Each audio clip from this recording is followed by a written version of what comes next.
Friends, ನಾವಿವತ್ತು ರಾಗಿ ದೋಸೆ ಮಾಡ್ಕೊಳ್ಳೋಣ.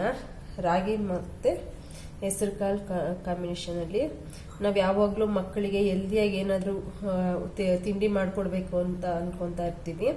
ಅದರಲ್ಲಿ ನಾವು ಇದನ್ನು ನೆನೆಸಿ ಚೆನ್ನಾಗಿ ಫಸ್ಟ್ ರಾಗಿನ ವಾಶ್ ಮಾಡ್ಕೊಬೇಕು.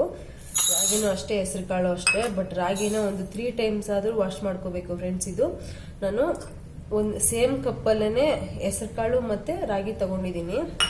ಇದನ್ನು ಫಸ್ಟು ನೀಟಾಗಿ ವಾಶ್ ಮಾಡ್ಕೊಳ್ಳೋಣ. ಹೆಸರು ಕಾಳು ಒಂದ್ಸಾರಿ ವಾಶ್ ಮಾಡ್ಕೊಂಡ್ರೆ ಸಾಕು, ಬಟ್ ರಾಗಿನ ನೀವು 3 to 4 ಟೈಮ್ಸ್ ವಾಶ್ ಮಾಡ್ಕೊಬೇಕು. ಇದರಲ್ಲಿ ತುಂಬ ಡರ್ಟಿ ಇರುತ್ತೆ. ನೀವು ಬೇಕಾದ್ರೆ ರಾಗಿ ಹಿಟ್ಟು ನೀವು ಮುದ್ದೆಗೆ ರಾಗಿ ಹಿಟ್ಟು ಮಾಡ್ಕೊಬೇಕು ಅಂದ್ರೂ ಅಷ್ಟೇನೆ ಇದನ್ನ ಒಂದು 3 ಟೈಮ್ಸ್ ವಾಶ್ ಮಾಡಿ ಆಮೇಲೆ ಅದನ್ನ ಬಿಸಿಲಿಗೆ ಒಣಗಿಸಿನೇ ರಾಗಿ ಹಿಟ್ಟು ಮಾಡ್ಕೊಂಡ್ಬರ್ಬೇಕು. ತುಂಬಾ ಕಸ ಕಡ್ಡಿ ಎಲ್ಲ ಇರುತ್ತೆ ಇದರಲ್ಲಿ. ನೀವು ಎಷ್ಟು ಕ್ಲೀನ್ ಆಗಿರೋ ತಗೊಂಡ್ರು ಅಷ್ಟೇನೆ. ನೋಡಿ, ಹಾಗೆ ಮಕ್ಕಳಿಗೆ ಕೊಡಕ್ ಹೋಗ್ಬೇಡಿ. ನಾನು ನೋಡಿ ಸೂಪರ್ ಮಾರ್ಕೆಟ್ ಅಲ್ಲಿ ತಂದಿರೋದು ಕ್ಲೀನ್ ಆಗಿರೋ ಇದು ಕ್ವಾಂಟಿಟಿನೇ ತಗೊಬಂದಿದ್ದು, ನಾನು ಕ್ವಾಲಿಟಿನೇ ತಗೊಬಂದಿದ್ದೀನಿ. ಕ್ಲೀನ್ ಆಗಿರೋದ್ರಲ್ಲಿ ಇಷ್ಟೊಂದು ಡರ್ಟಿ ಆಗಿದೆ ನೋಡಿ. ಈ ತರ ಒಂದು 3 ಟೈಮ್ಸ್ ನೀರು ಚೇಂಜ್ ಮಾಡಿ ವಾಶ್ ಮಾಡ್ಕೊಳ್ಳಿ ರಾಗಿನ. ಮತ್ತೆ ಒಂದ್ಸಾರಿ ವಾಶ್ ಮಾಡಿದ್ಮೇಲೆ ಕೂಡ ಇದೇ ತರ ಇಷ್ಟು ಕಸ ಇದೆ ಇದರಲ್ಲಿ.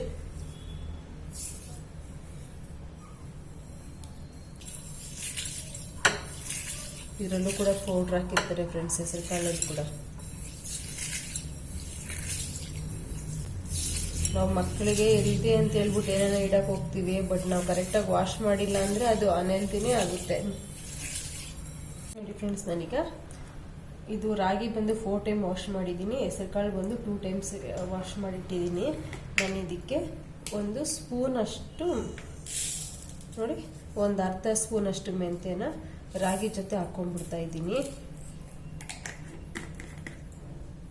ಈಗ ಇದನ್ನ ನೀರಾಕಿ ಮಿನಿಮಮ್ 10 ಅವರ್ಸ್ ನೆನೆಸ್ಕೋಣ. ಆಮೇಲೆ ಮೊಳಕೆ ಬರೋದಕ್ಕೋಸ್ಕರ ಸಪ್ರೇಟ್ ಬಟ್ಟೆ ತಗೊಂಡು ಇದನ್ನ ನೀರೆಲ್ಲ ಬಗ್ಸಿ ಕಟ್ಕೋಣ. ನೋಡಿ ಫ್ರೆಂಡ್ಸ್, ಈಗ 10 ಅವರ್ಸ್ ಆಗಿದೆ. ನಾನು ಇದನ್ನ ಒಂದು ಕಾಟನ್ ಕ್ಲಾತಲ್ಲಿ ಕಟ್ಬಿಟ್ಟು ನೀರೆಲ್ಲ ತೆಗೆದ್ಬಿಡ್ತೀನಿ. ಒಂದು ಕಾಟನ್ ಕ್ಲಾತಲ್ಲಿ ಕಟ್ಬಿಟ್ಟು ಅದ್ರ ಮೇಲೆ ಒಂದು ಸ್ವಲ್ಪ ಏನಾದರೂ ತೂಕದ ಒಂದು ಕಲ್ಲು ಏನಾದರೂ ಇಟ್ಬಿಟ್ಟು ಬಿಡ್ತೀನಿ. ಇದು ನನಗೆ ಒಂದು 8 ಅವರ್ಸ್ಗೆ ಮೊಳಕೆ ಬಂದ್ಬಿಡುತ್ತೆ. ಕಟ್ಟಿಡೋಣ ಈಗ ಫ್ರೆಂಡ್ಸ್. ನಾನು ನೀವು ನೋಡಿದ್ರಿ, ನಿಮ್ಮ ರಾಗಿ ಮತ್ತು ಹೆಸರು ಕಾಳು ಸಪ್ರೇಟಾಗಿ ನೆನೆಸಿ ಮತ್ತು ಒಟ್ಟಿಗೆ ನಾನು ಮೊಳಕೆ ಕಟ್ಟಿಟ್ಟಿದ್ದೆ. 10 ಅವರ್ಸ್ ಆಗಿದೆ. ನಾನು ಸ್ವಲ್ಪ ತೂಕದ ಕಲ್ಲಿಟ್ಟಿದ್ದೆ, ಅದಕ್ಕೋಸ್ಕರ ಬೇಗ ಆಗಿದೆ. ಇಲ್ಲಾಂದರೆ ಒನ್ ಡೇಲಿ ಕಲ್ಲಿಟ್ಟಿಲ್ಲ ಅಂದರೆ 1 ಡೇಲಿ ಆಗುತ್ತೆ. ಇದರಲ್ಲಿ ಮೆಂತೆ ಕೂಡ ಮೊಳಕೆ ಬಂದಿದೆ. ಇದ್ರ ಸ್ಪೆಷಲ್ ಏನು ಗೊತ್ತಾ ಫ್ರೆಂಡ್ಸ್, ಇದರಲ್ಲಿ BP ಶುಗರ್ ಪೇಷಂಟ್ಸ್ ತಿನ್ಬೋದು. ಎಲ್ಲ ಚಿಕ್ಕ ಏಜಿನ 7 ಮಂತ್ಸ್ ಬೇಬಿಯಿಂದ ಏಜ್ ಆಗಿರೋರ ತನಕ ಈ ದೋಸೆನ ತಿನ್ಬೋದು. ನಮ್ಗೇನೋ ದೋಸೆ ಶುಗರು ದಪ್ಪ ಆಗ್ತೀವಿ ಅಂತೆಲ್ಲ ಈ ಥರ ಏನೂ ಇಲ್ಲ. ನಾನು ಈ ಥರ ತಿಂಡಿ ಮತ್ತು ಊಟ ಮಾಡ್ಕೊಂಡೇನೆ ನಾನು ಒಂದು 15 ವರ್ಷದಿಂದ ಸೇಮ್ ತೂಕನೇ ಇದ್ದೀನಿ ನಾನು. ಈ ಥರ ಎಲ್ಲ ತಿನ್ನೋದ್ರಿಂದ ಹೊಟ್ಟೆ ತುಂಬಾನು ತಿನ್ಬೋದು. ನಮ್ಗೆ ಅನ್ಸಲ್ಲ ಅಯ್ಯೋ ತಿನ್ಬಿಟ್ವಿ ದಪ್ಪ ಆಗ್ತೀವಿ ಅನ್ನೋ ಫೀಲಿಂಗ್ಸ್ ನಮ್ಮಲ್ಲಿ ಬರಲ್ಲ. ಇದನ್ನ ಮಾಡೋಣ ಈಗ. ಇದು ನಾನು ಈಗ ಮಿಕ್ಸಿಗೆ ಹಾಕಿ ರುಬ್ಕೊಂತೀನಿ ಫ್ರೆಂಡ್ಸ್. ನಾನೀಗ ಇದಕ್ಕೆ ಅಕ್ಕಿ ಹಾಕಿಲ್ಲ, ನಾನು ಅವಲಕ್ಕಿ 1 ಸ್ಪೂನು ಮತ್ತು ಕಡಲೆಬೇಳೆ 1 ಸ್ಪೂನ್ ಹಾಕಿದ್ದೀನಿ ಅಷ್ಟೇನೆ.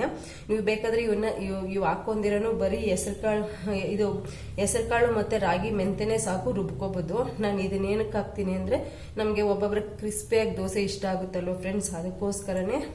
ನೀವು ಈ ಥರ ಕಡಲೆಬೇಳೆ ಮತ್ತು ಅವಲಕ್ಕಿ ಹಾಕೋದ್ರಿಂದ ಕ್ರಿಸ್ಪಿಯಾಗೂ ಮಾಡ್ಕೊಬೋದು, ದೋಸೆ ಟೈಪು ಮಾಡ್ಕೊಬೋದು. ಅದಕ್ಕೋಸ್ಕರ ಹಾಕಿಟ್ಟಿದ್ದೀನಿ 1 ಸ್ಪೂನು. ಇದನ್ನೆರಡು ಮಿಕ್ಸ್ ಮಾಡಿ ನಾವಿವಾಗ ರುಬ್ಕೋಣ.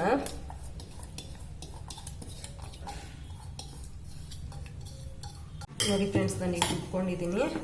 ಇದಕ್ಕೆ ಅರ್ಧ ಸ್ಪೂನ್ ಉಪ್ಪು ಹಾಕೋಣ. ನೀವು ಬೇಕಾದರೆ ಇದಕ್ಕೇನೆ ಮೆಣಸಿನ್ಕಾಯಿ ಶುಂಠಿ ಎಲ್ಲ ಹಾಕೋದು, ಬಟ್ ನಾನೇನು ಹಾಕೋದಿಲ್ಲ. ಯಾಕಂದರೆ ನಾವು ಚಟ್ನಿ ಜೊತೆ ತಿಂತೀವಲ್ಲ ಫ್ರೆಂಡ್ಸ್, ಹಾಗೆ ಏನು ತಿನ್ನೋದಿಲ್ವಲ್ಲ, ಹಂಗಾಗಿ. ನೋಡಿ ಇದು ಥಿಕ್ನೆಸ್ ಎಷ್ಟಿದೆ ಅಂತ. ಇನ್ನು ಸ್ವಲ್ಪ ನೀರು ಹಾಕ್ಕೊತಾ ಇದ್ದೀನಿ.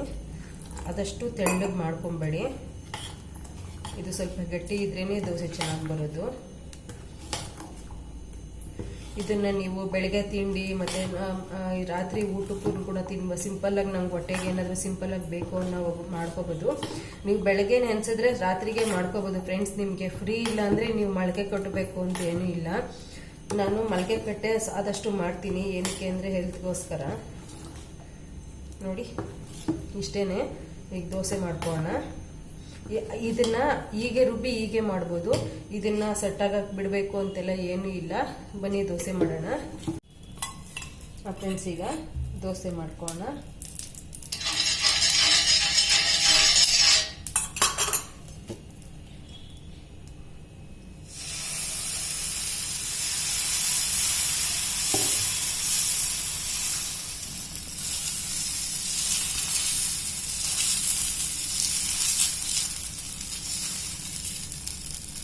ನೋಡಿ ಇದು ಈ ಥರ ಪ್ಲೈನಾಗೂ ಮಾಡ್ಕೋಬೋದು. ನಾನು ಒಂದು ಸ್ವಲ್ಪ ಟೇಸ್ಟಿಗೋಸ್ಕರ ಇನ್ನು ಸ್ವಲ್ಪ ನೀವು ಬೇಕಾದರೆ ಕ್ಯಾರೆಟ್ ತುರಿ ಬೀಟ್ರೂಟ್ ತುರಿ ಎಲ್ಲ ಹಾಕ್ಕೋಬೋದು. ನಾನು ಈರುಳ್ಳಿ ಗ್ರೀನ್ ಚಿಲ್ಲಿ ಹಾಕ್ಕೊತಾ ಇದ್ದೀನಿ ಇನ್ನೂ ಟೇಸ್ಟಿಯಾಗಿರುತ್ತೆ ಅಂತ. ಈ ಥರ ಹಾಕ್ಕೊಳ್ಳಿ. ಒಂದು 2 ನಿಮಿಷ ಒಂದು ನಿಮಿಷ ಬಿಡಿ ಸಾಕು. ಆಮೇಲೆ ನಾವು ತಿರ್ಸ್ಕೋಣ. ನೋಡಿ ಫ್ರೆಂಡ್ಸ್, ಈಗ ಈಸಿಯಾಗಿ ಬರುತ್ತೆ. ನಾನ್ ಸ್ಟಿಕ್ಕಲ್ಲಂತೂ ಇನ್ನೂ ಈಸಿಯಾಗಿ ಬರುತ್ತೆ. ಅಷ್ಟೇನೆ. ನಾನೀಗ ಮತ್ತೆ ಆಯಿಲ್ ಹಾಕೋದಿಲ್ಲ. ಇಷ್ಟೇ ಫ್ರೆಂಡ್ಸ್. ಈಗ ನಾರ್ಮಲ್ ದೋಸೆ ಥರನೇ, ಇದೇನು ಕಷ್ಟ ಅನ್ಸಲ್ಲ ನಿಮಗೆ. ರೆಡಿಯಾಗಿದೆ ನೋಡಿ ಫ್ರೆಂಡ್ಸ್, ದೋಸೆ ರೆಡಿಯಾಗಿದೆ.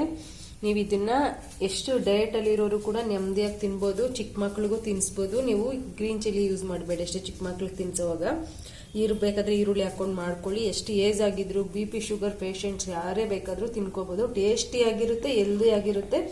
ಖುಷಿಯಿಂದ ಹೊಟ್ಟೆ ತುಂಬ ತಿನ್ಬೋದು. ಹಿಂಗೆ ಇದು ನಿಮ್ಗೆ ಇಷ್ಟ ಆಗಿದ್ರೆ ಕಾಮೆಂಟ್ ಮಾಡಿ, ಲೈಕ್ ಮಾಡಿ, ಶೇರ್ ಮಾಡಿ. ನನ್ನ ಚಾನೆಲ್ಗೆ ಸಬ್ಸ್ಕ್ರೈಬ್ ಮಾಡ್ಕೊಳ್ಳೋದು ಮರಿಬೇಡಿ. Thank you.